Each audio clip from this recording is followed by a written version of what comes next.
Assalamualaikum warahmatullahi wabarakatuh. Alhamdulillahirabbil alamin.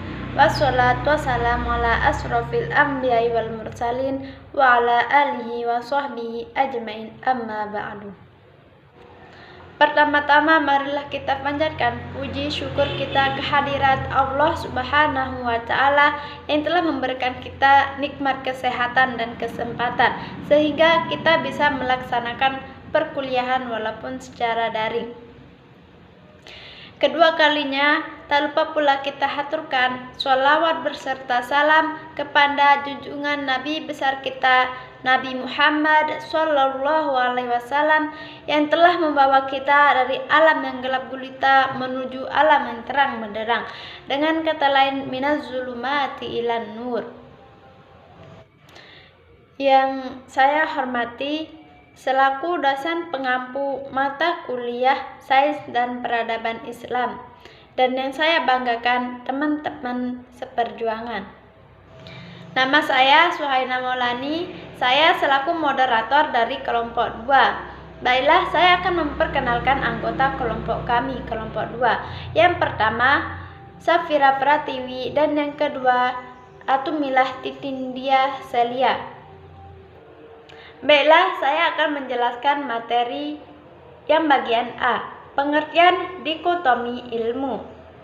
Secara harfiah, dikotomi berasal dari bahasa Inggris, yaitu dichotomy, yang artinya membedakan dan mempertentangkan dua hal yang berbeda. Kata yang berasal dari bahasa Inggrisnya dichotomy tersebut digunakan sebagai serapan ke dalam bahasa Indonesia menjadi dikotomi, yang arti harfiahnya dalam Kamus Besar Bahasa Indonesia adalah pembagian atas dua kelompok yang saling bertentangan. Mujamil Komar mengatakan bahwa dikotomi adalah pembagian atas dua konsep yang saling bertentangan.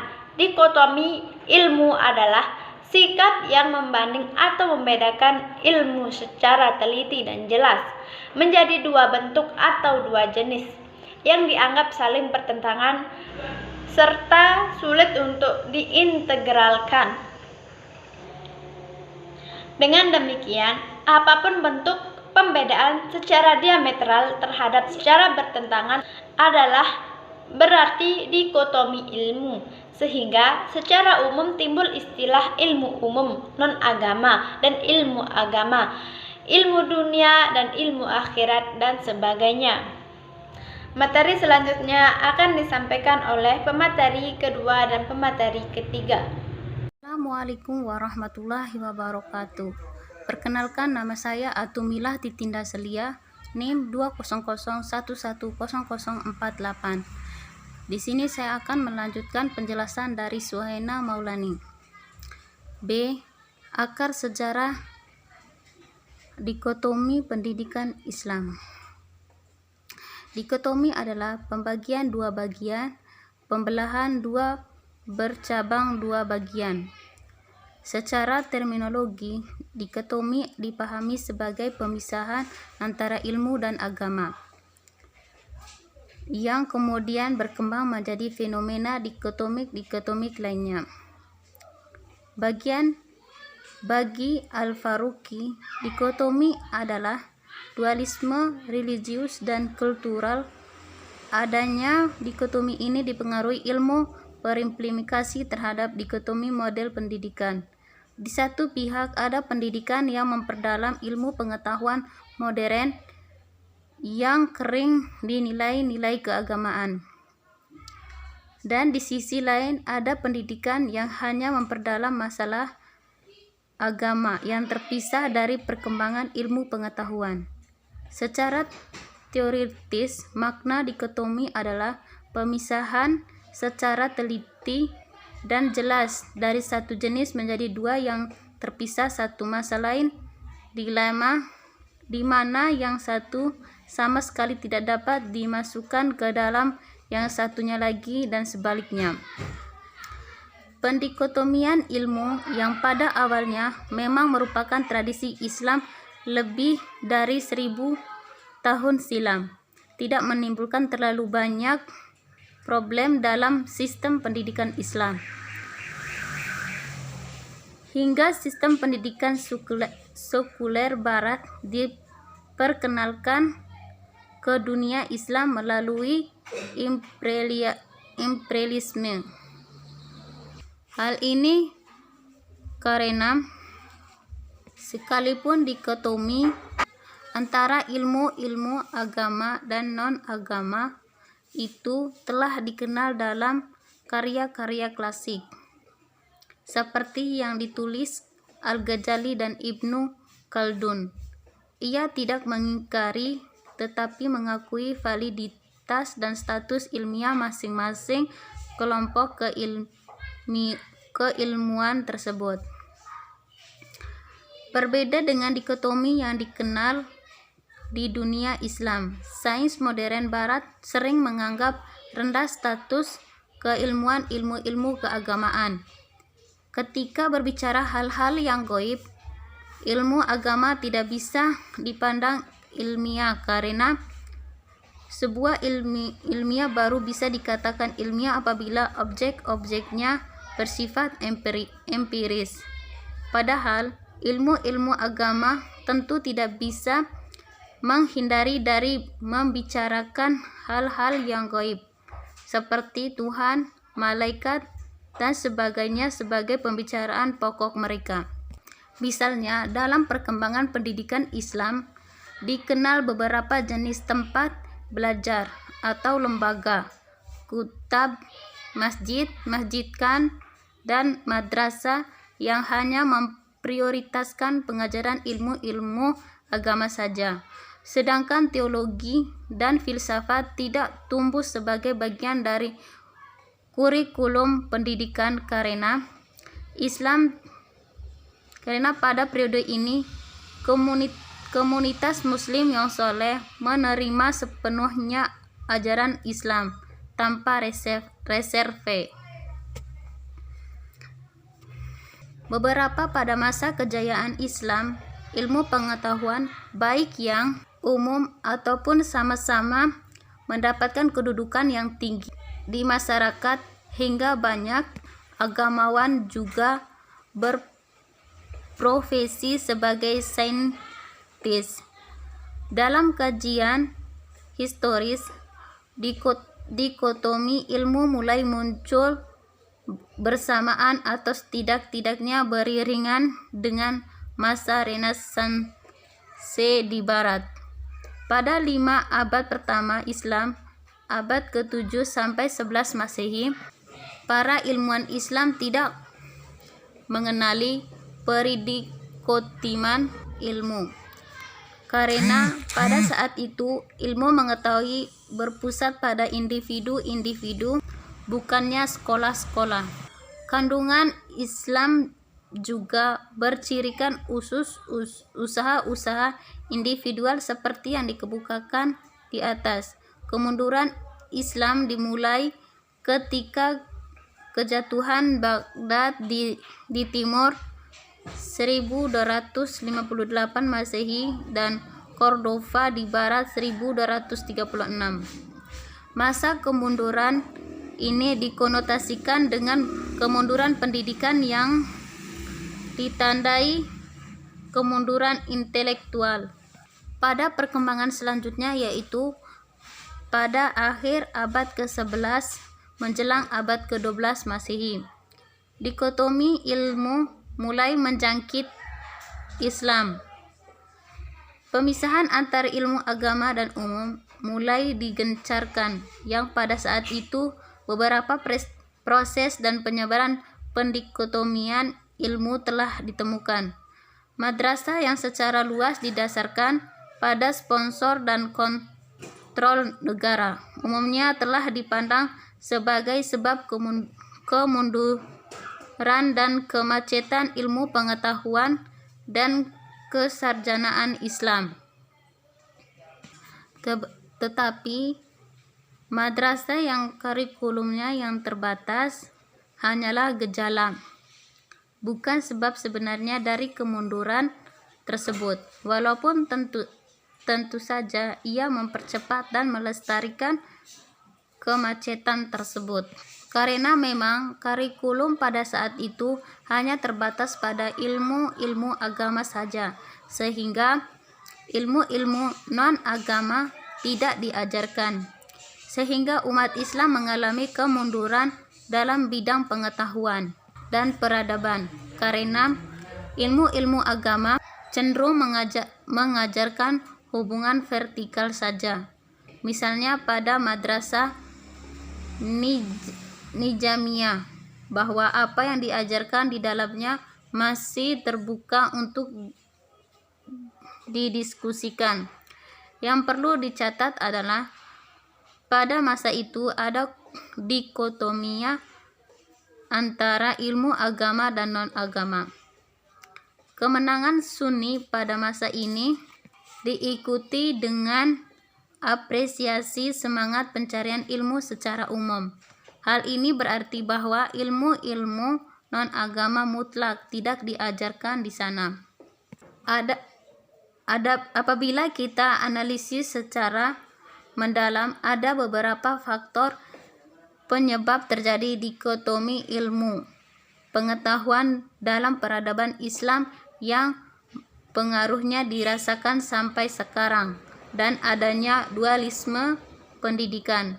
Meskipun praktek dari dualisme pendidikan dalam pelembagaan sudah dipraktekkan oleh orang-orang Muslim jauh sebelum di antara faktor tersebut, yaitu 1. Hancurnya sarana pengembangan ilmu pengetahuan dan perpustakaan karena mengamuknya tentara Mongol yang meludeskan kota Baghdad, serta dihancurkannya kekuatan umat Islam di Spanyol dan terbunuhnya banyak ilmuwan dalam peperangan itu. 2. Hilangnya budaya berpikir rasional di kalangan umat Islam. Dalam sejarah Islam kita tahu bahwa ada dua corak pemikiran yang selalu mempengaruhi cara berpikir umat Islam, yang pola pemikiran yang bersifat tradisional yang selalu mendasarkan diri pada wahyu,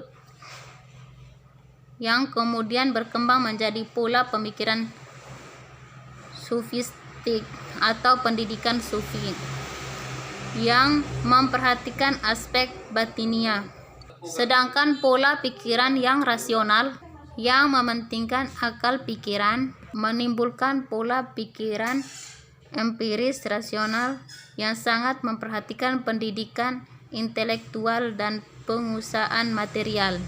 Ini saja penjelasan dari saya, sebagiannya akan dijelaskan oleh Safira. Assalamualaikum warahmatullahi wabarakatuh. Perkenalkan, nama saya Safira Pratiwi, NIM 200110033. Di sini saya akan melanjutkan penjelasan tentang dampak diktomi pendidikan Islam. Paradigma diktomi yang memisahkan antara ilmu agama dan sains bertentangan dengan konsep ajaran Islam yang memiliki ajaran integralistik.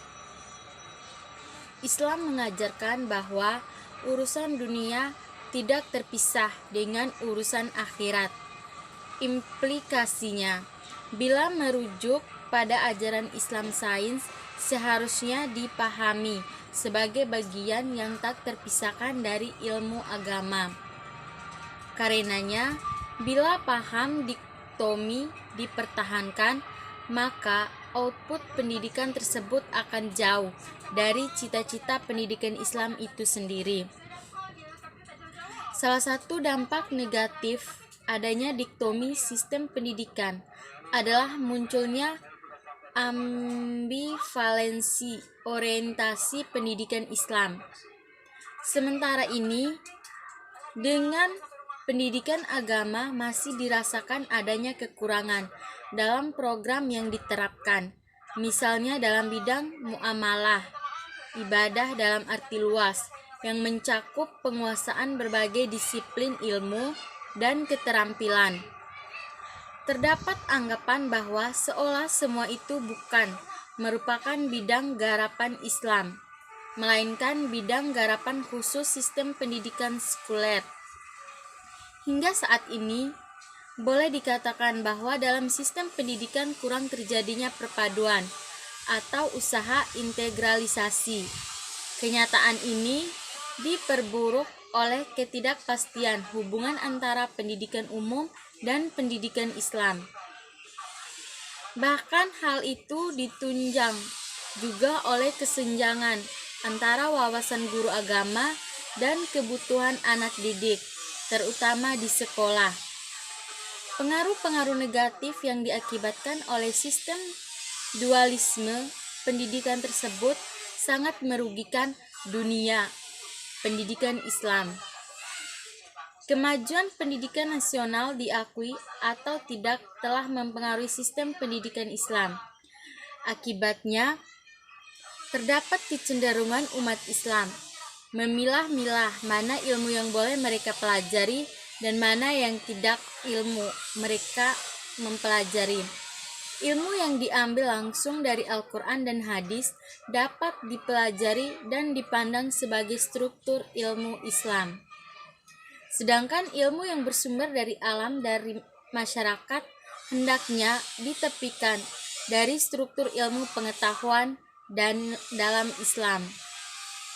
Keadaan inilah yang melatar belakangi adanya dikotomi antara ilmu agama dan ilmu umat Islam yang berujung pada kemunduran umat Islam hingga sekarang dalam banyak aspek. Selanjutnya saya akan menjelaskan materi tentang solusi dan upaya membendung dikotomi ilmu dalam pendidikan Islam. Salah satu upaya yang dilakukan oleh para pemikir Islam adalah pengintegrasian kembali ilmu umum dan ilmu keislaman. Istilah yang populer dalam konteks integrasi ini adalah Islamisasi. Asy-Syafi'i Ma'arif mengatakan, bila konsep dualisme dikotomi berhasil ditumbangkan, maka dalam jangka panjang, sistem pendidikan Islam juga akan berubah secara keseluruhan, mulai dari tingkat dasar sampai ke perguruan tinggi. Menurut Ramayulis, solusi mengurangi atau mentiadakan dikotomi dalam pendidikan dengan berpedoman kepada prinsip-prinsip keseimbangan yang mendasari pendidikan Islam, yaitu keseimbangan antara kehidupan duniawi dan ukhrawi, keseimbangan antara jasmani dan rohani, serta keseimbangan antara individu dan masyarakat. Solusi berikutnya adalah peintegrasian ilmu. Sebelumnya, marilah kita melihat dalam Al-Quran kata ilmu dengan berbagai bentuknya, terulang 854 kali. Kata ini digunakan dalam arti proses pencapaian pengetahuan dan objek pengetahuan. Ilmu dari segi bahasa berarti kejelasan. Karena itu, segala yang berbentuk dari akar katanya mempunyai arti kejelasan. Perhatikan, misalnya kata alam yang berarti bendera, ulmat berarti bibir sumbing, alam berarti gunung-gunung, alamat berarti alamat, dan sebagainya. Ilmu adalah pengetahuan yang jelas tentang sesuatu. Sekalipun demikian, kata ini berbeda dengan arafa, yaitu mengetahui, a'rif yang maha mengetahui, dan ma'rifah yang arti pengetahuan. Sehingga wajarlah Islam sebagai agama yang rahmat untuk seluruh alam, tidak pernah membedakan ilmu-ilmu agama dan ilmu-ilmu umum. Baik, ini saja hasil presentasi kelompok kami. Kurang dan lebihnya kami mohon maaf. Wabillahi taufik wal hidayah. Wassalamualaikum warahmatullahi wabarakatuh.